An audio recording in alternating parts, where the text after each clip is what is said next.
پیاز یا لہسن یا اس طرح کی بدبودار چیزیں کھا کر آنا، آپ صلی اللہ علیہ وسلم نے سختی سے منع کیا۔ مگر کچھ لوگ تمباکو، بیڑی، سگریٹ جیسی چیزیں بھی کھا کر اور ان کا استعمال کرتے ہوئے نماز کو آ جاتے ہیں، اور بازو کھڑے ہوئے مصلیوں کو اتنی تکلیف دیتے ہیں کہ نماز ہوتے ہی وہ لوٹ کر چلے جاتے ہیں۔ اس طرح لوگوں کو تکلیف دینا بہت بڑی غلطی ہے، لوگوں کو اس کا خیال کرنا چاہیے۔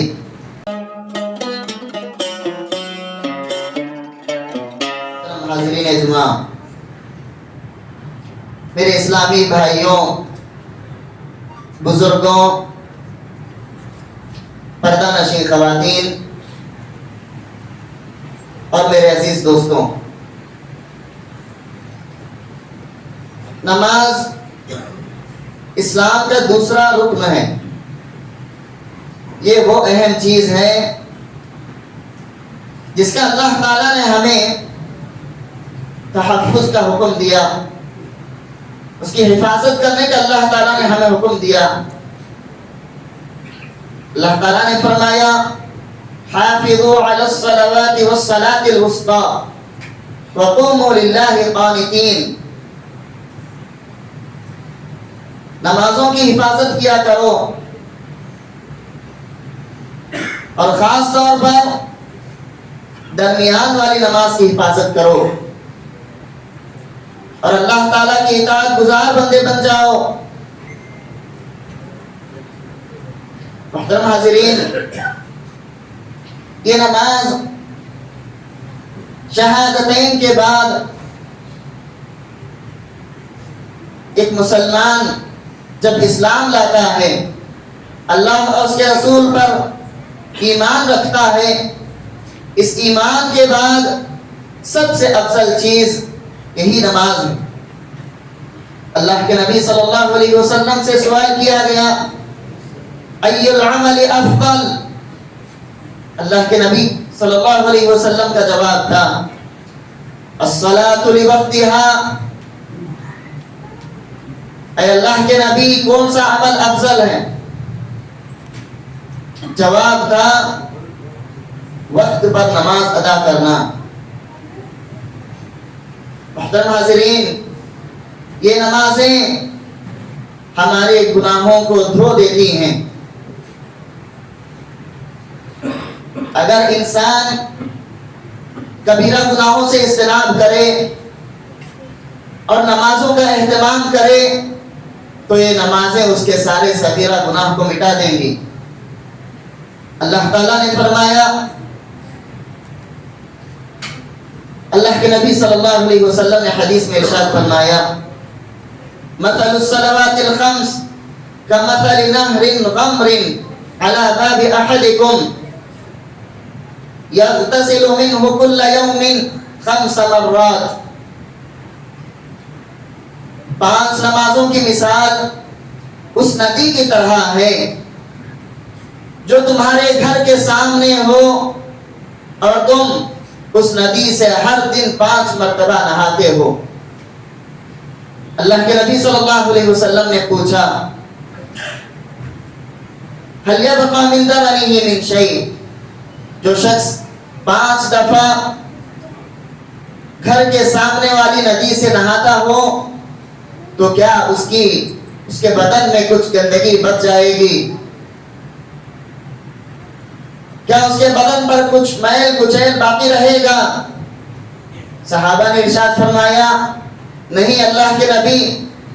تو اللہ کے نبی صلی اللہ علیہ وسلم نے فرمایا اسی طرح یہ 5 نمازیں ہیں، جس طرح 5 دفعہ دن میں نہانے سے بدن میں کچھ بھی گندگی باقی نہیں رہتی، اسی طرح یہ 5 نمازیں انسان کے سارے صغیرہ گناہوں کو معاف کر دیتی ہیں۔ یہ 5 نمازیں گناہوں کا کفارہ بن جاتی ہیں۔ آپ صلی اللہ علیہ وسلم نے فرمایا الصلوات الخمس والجمعۃ الی الجمعہ ورمضان الی رمضان مکفرات لما بینہن اذا اجتنب الکبائر، 5 نمازیں جمعہ سے لے کر دوسرا جمعہ اور رمضان سے دوسرا رمضان آنے کے درمیان یہ چیزیں کفارہ بن جاتی ہیں اذا اجتنب الکبائر، اگر کبیرہ گناہوں سے اجتناب کیا جائے. یعنی بندہ جب ایک نماز ادا کرتا ہے، دوسری نماز کے درمیان اس کے جتنے گناہ ہوئے سارے گناہ معاف ہو جاتے ہیں. بندہ جب جمعہ کے دن خطبے کے لیے حاضر ہوتا ہے، خطبہ غور سے سنتا ہے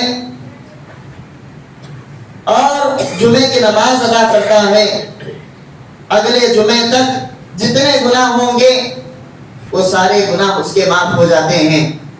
اسی طرح ایک رمضان اور دوسرے رمضان کے درمیان جتنے گناہ ہوں گے رمضان ان سارے گناہوں کا کفارہ بن جائے گا. محترم حاضرین، یہ نمازیں اتنی اہم ہیں کہ بندے کے گناہوں کو معاف کر دیتی ہیں، کفارہ بن جاتی ہیں، اور دنیا و آخرت میں ایک نمازی کے لیے یہ نمازیں روشنی اور ہدایت اور نور بن جاتی ہیں. اللہ کے نبی صلی اللہ علیہ وسلم نے انہی نمازوں کی اہمیت کے سلسلے میں کہا من حافظ علیہا کانت لہ نورا وبرہانا ونجاتا یوم القیامہ. جو شخص ان نمازوں کی حفاظت کرے گا اس کے لیے نور ہوگا، اس کے پاس ہدایت ہوگی اور قیامت کے دن نجات بھی ہوگی. وَمَن لَّمْ يُحَافِظْ عَلَيْهَا لَمْ يَكُن لَّهُ نُورًا. اور جو شخص ان نمازوں کی حفاظت نہیں کرتا نہ اس کے پاس نور ہوگا، وَلَا بُرْهَانًا وَلَا نَجَاتًا، نہ اس کے پاس نور ہوگا اور نہ اس کے پاس ہدایت ہوگی اور نہ ہی قیامت کے دن وہ کامیاب ہوگا، اس کو نجات ملے گی. وَكَانَ يَوْمَ الْقِيَامَةِ مَعَ قَارُونَ وَفِرْعَوْنَ وَحَامَانَ وَأُبَيْ بن خلف.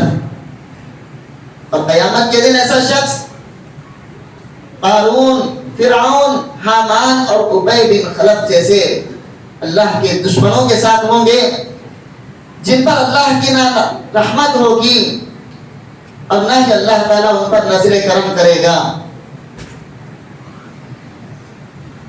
آپ کو اور ہمیں یہ فیصلہ کرنا ہے کہ قیامت کے دن ہمارا حشر کن لوگوں کے ساتھ ہو. کیا ہم چاہتے ہیں کہ ہمارا حشر فرعون اور حامان کے ساتھ ہو، یا ہم چاہتے ہیں کہ ہمارا حشر انبیاء، صالحین، صدیقین اور شہداء کے ساتھ ہو؟ آج ہی فیصلہ کر لیجئے. ہم دیکھتے ہیں کہ جمعے کے دن ساری مسجدیں بھر جاتی ہیں. اس سے ہمیں معلوم ہوتا ہے کہ مسلمانوں کی کثرت بہت زیادہ ہے. مسلمان تو بہت زیادہ ہیں مگر نمازی بہت کم ہیں. کیا ایسے مسلمان قیامت کے دن کامیاب ہوں گے؟ آج ہی فیصلہ کر لیجئے. صرف جمعے کے مسلمان بن کر نہ رہیے، ہر دن کے مسلمان بنیے، ایک نمازی بنیے، تاکہ آپ کے پاس بھی نور ہو، آپ کے پاس بھی ہدایت ہو اور آپ بھی قیامت کے دن کامیاب ہو جائیں، آپ بھی نجات پائیں. قیامت کے دن منافق مومنوں سے کہیں گے انظرونا نقتبس من نورکم. منافقوں کے پاس قیامت کے دن نور نہیں ہوگا.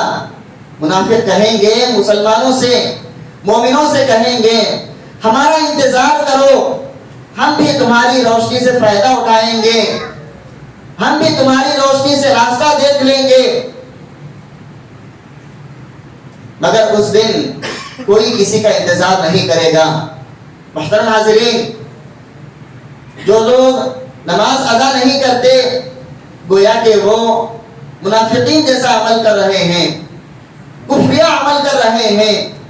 اللہ کے نبی صلی اللہ علیہ وسلم نے کہا الفرق بین المسلم والکافر. آپ صلی اللہ علیہ وسلم نے ارشاد فرمایا بین الرجل و بین الکفر والشرک ترک الصلاۃ. ایک مومن اور کفر اور شرک کے درمیان نماز ہی فرق ہے. جو لوگ نماز چھوڑ دیتے ہیں گویا کہ وہ کافروں اور مشرکوں جیسا عمل کر رہے ہیں. جو لوگ نماز کی حفاظت کرتے ہیں یہی لوگ مومن ہیں. ایک اور حدیث میں اللہ کے نبی صلی اللہ علیہ وسلم نے فرمایا العہد الذی بیننا وبینہم الصلاۃ فمن ترکها فقد کفر. ہمارے اور غیروں کے درمیان فرق یہی نماز ہے. جو نماز کو چھوڑ دے گویا کہ اس نے کفر کیا. محترم حاضرین، یہ ساری فضیلتیں ایک مومن کو اسی وقت حاصل ہوں گی، اسی وقت ایک مومن ان ساری فضیلتوں کا مستحق بنے گا جب ہماری نمازیں صحیح ہوں گی. اکثر لوگ ایسی غلطیاں کرتے ہیں جن سے یا تو ان کی نماز باطل ہو جاتی ہے یا نماز کے ثواب میں کمی ہو جاتی ہے. سارے لوگ ایک ہی صف میں کھڑتے ہیں، ایک جماعت میں شامل ہوتے ہیں، مگر ان کے ثواب میں تفاوت ہوتا ہے، بہت بڑا فرق ہوتا ہے. کسی کو نماز کا 10واں حصہ ثواب ملتا ہے، کسی کو 9واں حصہ ثواب ملتا ہے، وہیں کسی کو آدھا حصہ ثواب ملتا ہے، کبھی کسی کو مکمل ثواب ملتا ہے. الغرض بندہ نماز میں جتنا دھیان دے گا، جتنی غلطیاں کم ہوں گی، جتنی پابندی وہ سنتوں، واجبات اور فرائض کی کرے گا، اتنا زیادہ بندے کو نماز کا ثواب ملے گا. نماز کو قائم کرنا 2 طرح سے ہوتا ہے. ایک اقامت باطنہ، یعنی اپنے دل سے نماز کو قائم کرنا، اندرونی طور پر اندر سے نماز کو قائم کرنا. اور یہ کیسے ہوتا ہے؟ خشوع خضوع اور حاضر قلبی، اپنا دل کا حاضر ہونا، عاجزی اور انکساری نماز میں اختیار کرنا، اللہ کے سامنے عاجز بندے بن کر کھڑے ہونا، یہی اقامت باطنہ ہے. جب بندہ اللہ تعالیٰ کے سامنے خشوع خضوع کے ساتھ، عاجزی انکساری کے ساتھ، حضور قلبی کے ساتھ کھڑا ہو، تب جا کر وہ صحیح معنی میں نماز قائم کر رہا ہے. جیسا کہ اللہ تعالیٰ نے کہا وَأَقِمِ الصَّلَاةَ لِذِكْرِي، تم نماز قائم کرو مجھے یاد کرنے کے لیے. بندہ جب نماز میں کھڑا ہو تب وہ اللہ تعالیٰ کو یاد کرے. بندہ جب نماز میں کھڑا ہو اللہ تعالیٰ کی طرف وہ دھیان دے، اللہ تعالیٰ کے بارے میں سوچے. دوسرا اقامت، نماز کو قائم کرنے کا دوسرا حصہ اقامت ظاہرہ، یعنی ظاہری طور پر نماز کو قائم کرنا. اور یہ اللہ کے نبی صلی اللہ علیہ وسلم کے طریقے پر عمل کر کے ہوتا ہے. آپ صلی اللہ علیہ وسلم نے فرمایا صلوا کما رأیتمونی اصلی، اے لوگوں تم نماز اس طرح ادا کرو جیسے تم مجھے نماز ادا کرتے ہوئے دیکھتے ہو. ہم نے اللہ کے نبی صلی اللہ علیہ وسلم کو تو نہیں دیکھا، مگر صحابہ نے دیکھا ہے، اور صحابہ نے یہ بیان کیا کہ نبی نے کیسے سجدہ کیا، نبی نے کیسے قیام کیا، نبی نے کیسے رکوع کیا. نماز کی ہر ہیئت ہمارے سامنے موجود ہے، وہ سارے حدیثیں ہمارے سامنے موجود ہیں. جب بندہ ان سارے شروط، سارے واجبات اور ساری سنتوں پر عمل کرتے ہوئے نماز ادا کرے گا تو بندہ تب جا کر ظاہری طور پر نماز کو قائم کر پائے گا. اللہ کے نبی صلی اللہ علیہ وسلم نے کہا ان العبد لیصلی الصلاۃ ما یکتب له منها الا عشرها وتسعها ثمنها سبعها سدسها الى قوله نصفها.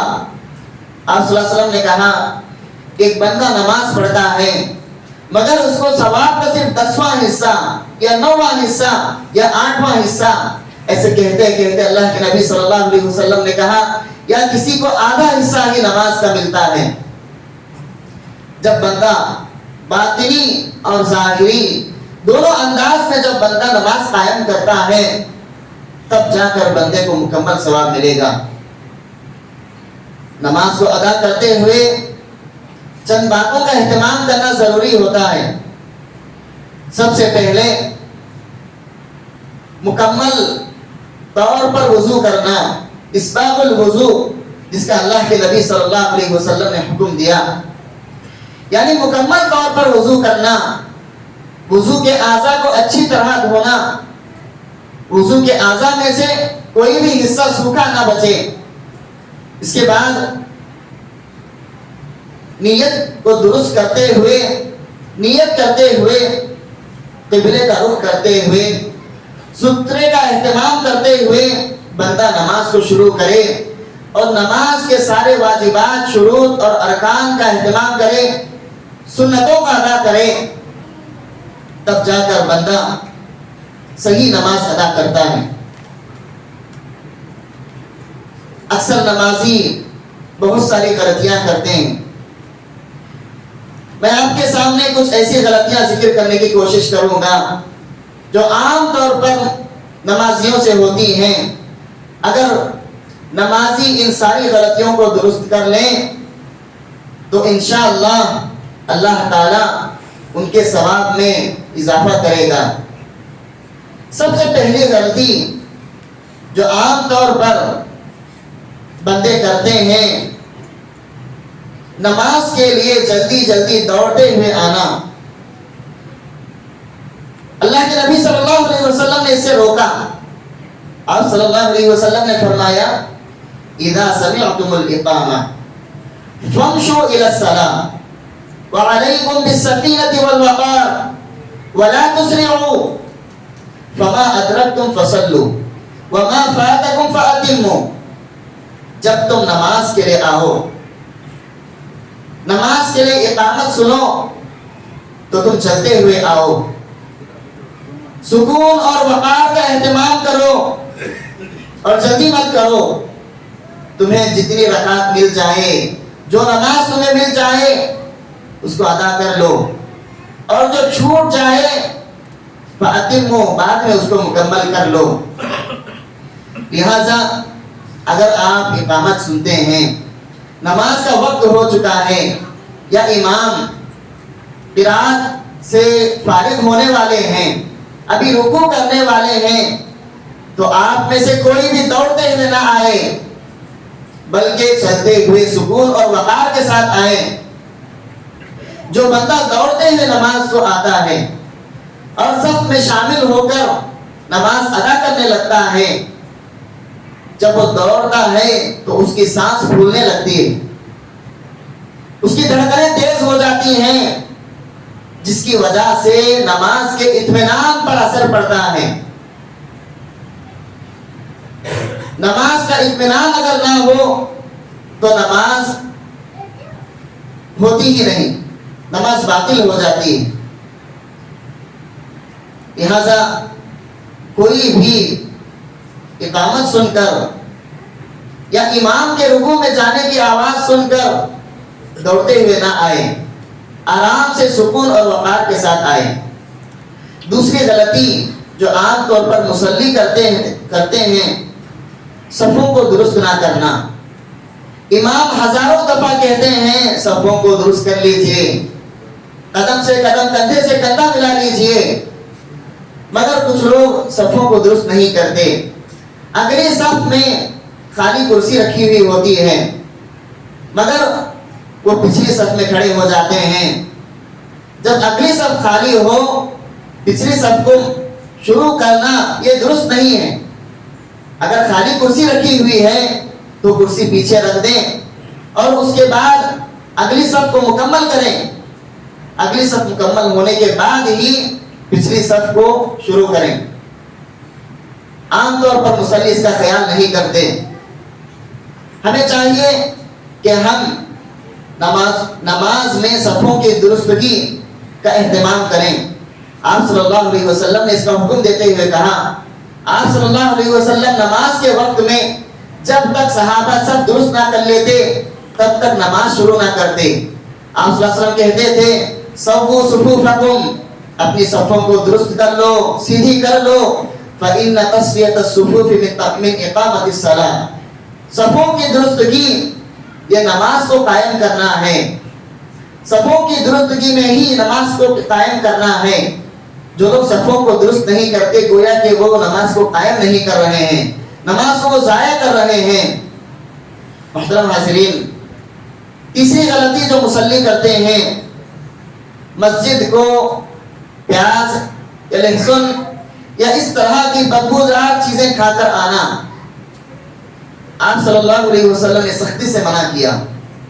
کہا من اکل ثوما او بصلا فلیعتزلنا، او قال فلیعتزل مسجدنا ولیقعد فی بیتہ. جو لوگ تم میں سے پیاز اور لہسن کھاتے ہیں وہ ہم سے دور رہیں، ہماری مسجد سے دور رہیں اور اپنے گھر میں بیٹھے رہیں. کہنے کا مطلب یہ نہیں کہ مسجد کو مت آؤ، کہنے کا مقصد یہ ہے کہ مسجد کو آتے ہوئے اس بات کا خیال رکھو کہ تم پیاز اور لہسن یا اس جیسی بدبودار چیزیں مت کھاؤ، نہ کھاؤ، اپنے منہ میں بدبو لے کر مت آؤ. کیونکہ جن چیزوں سے عام لوگوں کو تکلیف ہوتی ہے ان چیزوں سے فرشتوں کو تکلیف ہوتی ہے. جیسا کہ آپ صلی اللہ علیہ وسلم نے فرمایا ان الملائکۃ لتتأذی بما یتأذی بہ ابن آدم، یقیناً فرشتوں کو بھی ان چیزوں سے تکلیف ہوتی ہے جن چیزوں سے ابن آدم کو، انسان کو تکلیف ہوتی ہے. پیاز اور لہسن تو جائز چیزیں ہیں، حلال چیزیں ہیں، ان کو نماز کے علاوہ دیگر اوقات میں کھانا جائز ہے. مگر کچھ لوگ تمباکو، بیڑی، سگریٹ جیسی چیزیں بھی کھا کر اور ان کا استعمال کرتے ہوئے نماز کو آ جاتے ہیں اور بازو کھڑے ہوئے مصلیوں کو اتنی تکلیف دیتے ہیں کہ نماز ہوتے ہی وہ لوٹ کر چلے جاتے ہیں. اس طرح لوگوں کو تکلیف دینا بہت بڑی غلطی ہے، لوگوں کو اس کا خیال کرنا چاہیے. چوتھی غلطی جو عام طور پر مصلی کرتے ہیں، نماز کو آتے ہوئے صاف صفائی کے ساتھ نہ آنا، جس کا اللہ تعالیٰ نے قرآن میں حکم دیا. اللہ تعالیٰ نے فرمایا یا بنی آدم خذوا زینتکم عند کل مسجد، اے لوگوں، اے بنی آدم، تم ہر مسجد کے پاس اپنی زینت اختیار کرو. مردوں کو چاہیے جب وہ نماز کے لیے آتے ہیں اچھے کپڑے پہن کر آئیں. کچھ لوگ نماز کو جب آتے ہیں اپنے کام کے کپڑوں میں آ جاتے ہیں. فجر کی نمازوں میں رات میں جو کپڑے رات کے کپڑے ہوتے ہیں وہی کپڑے پہن کر آ جاتے ہیں. جب لوگ دعوت میں جاتے ہیں تو اچھی طرح تیار ہو کر جاتے ہیں، مگر جب نماز کے لیے آتے ہیں تو ایسے ویسے کپڑے پہن کر آ جاتے ہیں. کسی کے کپڑے گھٹنے کے اوپر پھٹے ہوئے ہیں، کوئی ایسی جینس پہنتا ہے جس کو عام طور پر بھکاریوں کی جینس کہا جاتا ہے، پہلے سے پھٹی ہوئی ہوتی ہے. ایسے کپڑے پہن کر آ کر نماز ادا کرتے ہیں، کیا ایسے نمازیوں کی نماز قبول ہوگی؟ محترم حاضرین، اس کے علاوہ مصلی جو عام طور پر غلطیاں کرتے ہیں، نماز میں اپنی نظروں کو دوڑانا، ادھر ادھر دیکھتے رہنا. اللہ کے نبی صلی اللہ علیہ وسلم نے کہا ما بال اقوام يرفعون ابصارهم الى السماء في صلاتهم، لوگوں کو کیا ہو گیا ہے کہ وہ آسمان کی طرف نظریں اٹھا کر دیکھتے ہیں اپنے نمازوں میں. اور اپنی بات میں سختی کرتے ہوئے آپ صلی اللہ علیہ وسلم نے کہا لَيَنْتَهُنَّ عَنْ ذَلِكَ أَوْ لَتُخْتَفَنَّ أَبْصَارُهُمْ، لوگوں کو چاہیے کہ وہ ان چیزوں سے رک جائیں ورنہ ان کی آنکھیں، ان کی نظریں ان کی بینائی لے لی جائے گی، ان کی نظریں اچک لی جائیں گی، یعنی وہ اندھے ہو جائیں گے۔ اس کے علاوہ امام کی مطابقت نہ کرنا، یہ بھی سب سے بڑی غلطی ہے۔ انما جعل الامام لیؤتم، امام کو اسی لیے بنایا جاتا ہے کہ مقتدی اس کی اتباع کریں، اس کی اقتداء کریں۔ فَإِذَا كَبَّرَ فَكَبِّرُوا، جب امام اللہ اکبر کہے تب اللہ اکبر کہو۔ وَإِذَا سَجَدَ فَاسْجُدُوا، جب امام سجدے میں جائے تب تم سجدے میں جاؤ۔ وَإِذَا رَفَعَ فَارْفَعُوا، جب امام اٹھ جائے تب تم اٹھو۔ عام طور پر لوگ یا تو امام سے پہلے سجدے میں چلے جاتے ہیں، امام سے پہلے رکوع میں چلے جاتے ہیں، یا امام کے بعد تاخیر سے جاتے ہیں۔ دونوں صحیح نہیں۔ کچھ لوگ امام کی قرات مکمل ہو جاتی ہے، امام رکوع میں چلے جاتے ہیں اور لوگ اپنی قرات جاری رکھتے ہیں، سورۃ الفاتحہ مکمل ہونے کا انتظار کرتے ہیں یا دیگر کوئی سورت مکمل ہونے کا انتظار کرتے ہیں، اپنی قرات کو جاری رکھتے ہوئے دیر سے رکوع میں جاتے ہیں۔ یا کچھ لوگ جب امام سلام پھیر چکے ہوتے ہیں پھر بھی لوگ تشہد میں دعائیں پڑھنے لگتے ہیں، تشہد میں رہتے ہیں۔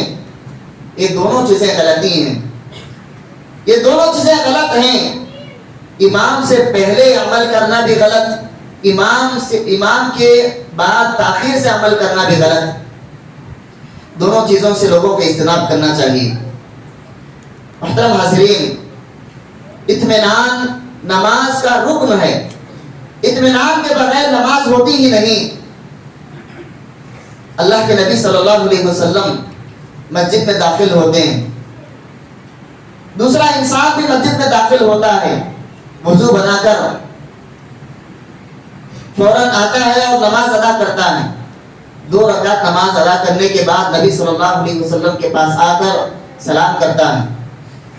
نبی صلی اللہ علیہ وسلم کہتے ہیں ارجع فصلی فإنک لم تصلی، جاؤ واپس جاؤ نماز پڑھو کیونکہ تمہاری نماز نہیں ہوئی، تمہیں نماز ہی نہیں پڑھی۔ دوبارہ جاتا ہے، واپس آ کر سلام کرتا ہے، دوبارہ اللہ کے نبی صلی اللہ علیہ وسلم اسی طرح کہتے ہیں۔ 3 مرتبہ ہونے کے بعد وہ شخص کہتا ہے اے اللہ کے نبی اس سے اچھی نماز میں نہیں پڑھ سکتا، مجھے نہیں آتا، سکھائیے۔ تو اللہ کے نبی صلی اللہ علیہ وسلم کہتے ہیں اچھی طرح وضو کرو، اس کے بعد صحیح نیت کے ساتھ قیام میں کھڑے ہو جاؤ، جب تم قرات سے فارغ ہو جاؤ تو اطمینان سے رکوع کرو، جب تم اطمینان کے ساتھ رکوع کر لو سیدھے کھڑے ہو جاؤ، اطمینان کے ساتھ سیدھے کھڑے ہو جاؤ، آدھا کھڑے ہو کر آدھا اٹھ کر دوبارہ سجدے میں نہ جاؤ، سیدھے جب کھڑے ہو جاؤ اس کے بعد سجدے میں جاؤ۔ اگر اطمینان کے ساتھ سجدہ کر لو اس کے بعد سجدے سے اٹھو، اطمینان کے ساتھ بیٹھو اس کے بعد دوبارہ سجدے میں جاؤ۔ اس طرح اللہ کے نبی صلی اللہ علیہ وسلم نے ہر عمل کے بعد اطمینان کا ذکر کیا، لہذا اطمینان کے بغیر نماز ہی نہیں ہوتی۔ لوگ دعوتوں میں جاتے ہیں، بڑے اطمینان کے ساتھ کھاتے ہیں، بڑے سکون اور وقار کے ساتھ کھاتے ہیں، مگر جب اللہ تعالیٰ سے ملاقات کے لیے آتے ہیں، نماز ادا کرنے کے لیے آتے ہیں، جلدی 2 منٹ میں 2 رکعت نماز ہو جاتی ہے، 1 منٹ میں 2 رکعت نماز ہو جاتی ہے۔ میرے محترم بھائیوں، کیا ایسی نمازیں قبول ہوں گی؟